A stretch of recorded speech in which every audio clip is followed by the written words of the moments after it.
Anggota DPR RI sekaligus Ketua MPR RI ke-15, Bambang Susatyo, menyoroti dominasi usaha besar asing dalam perekonomian nasional. Menurutnya, penguasaan pasar oleh kelompok modal besar, baik asing maupun nasional, menciptakan struktur pasar yang timpang, meminggirkan pelaku usaha lokal, dan mempersempit ruang demokrasi ekonomi. Sepanjang tahun 2024, realisasi investasi nasional mencapai Rp1.714,2 triliun, dengan Rp900,2 triliun berasal dari penanaman modal asing. Data ini menunjukkan besarnya ketergantungan ekonomi pada modal luar negeri dan memberi peluang terbentuknya oligarki baru yang menguasai produksi, distribusi, hingga ekosistem digital nasional. Bamsud menekankan bahwa ketika kekuatan modal terkonsentrasi pada segelintir pemain besar, persaingan pasar berubah menjadi tertutup. Struktur ekonomi yang seharusnya kompetitif justru menjadi oligarkis.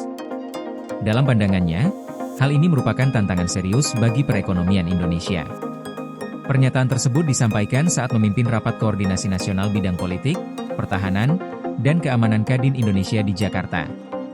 Lebih jauh, Bamsud menjelaskan urgensi revisi Undang-Undang Nomor 1 Tahun 1987 tentang Kadin.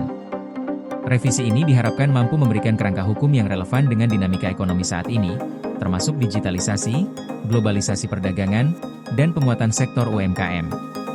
Rencana ini menargetkan pengesahan UU Kadin baru pada 17 Agustus 2026. Menurutnya, regulasi lama tidak lagi mampu menjawab kebutuhan dunia usaha. Agar Kadin dapat memberikan kontribusi signifikan terhadap pembangunan nasional, diperlukan regulasi modern dan responsif. Penguatan kelembagaan Kadin menjadi agenda utama revisi UU ini. Dalam rancangan perubahan, Kadin diusulkan memiliki status sui generis, setara dengan kementerian atau lembaga pemerintah non-kementerian. Dengan status ini, Kadin dapat terlibat langsung dalam rapat kabinet bidang ekonomi dan proses pengambilan keputusan strategis pemerintah, sehingga aspirasi dunia usaha tersampaikan secara akurat dan tepat waktu. Bamsud juga menekankan pentingnya keterlibatan Kadin di tingkat daerah, termasuk musrenbang dan perencanaan pembangunan wilayah. Pelaku usaha lokal memahami kebutuhan sektoral secara detail, sehingga partisipasi mereka dapat mendorong pembangunan daerah yang lebih efektif dan sesuai potensi wilayah.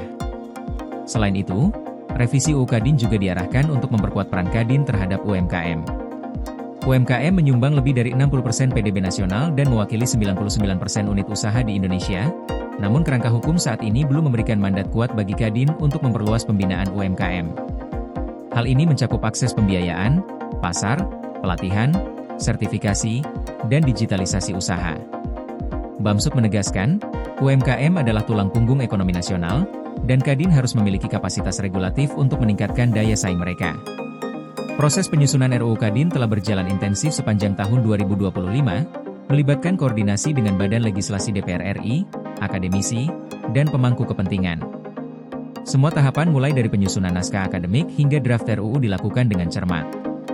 Tujuannya adalah melahirkan Kadin yang modern, responsif, dan berorientasi pada pembangunan ekonomi nasional. Dalam rapat tersebut hadir sejumlah pengurus Kadin, termasuk Wakil Ketua Umum Firman Subagio, Andi Rahmat, Junaidi Elvis, Reginald FM Ngelen, Robert J. Kardinal, Dev Laksono, Joverly Vinod, serta para ketua dan wakil kompartemen.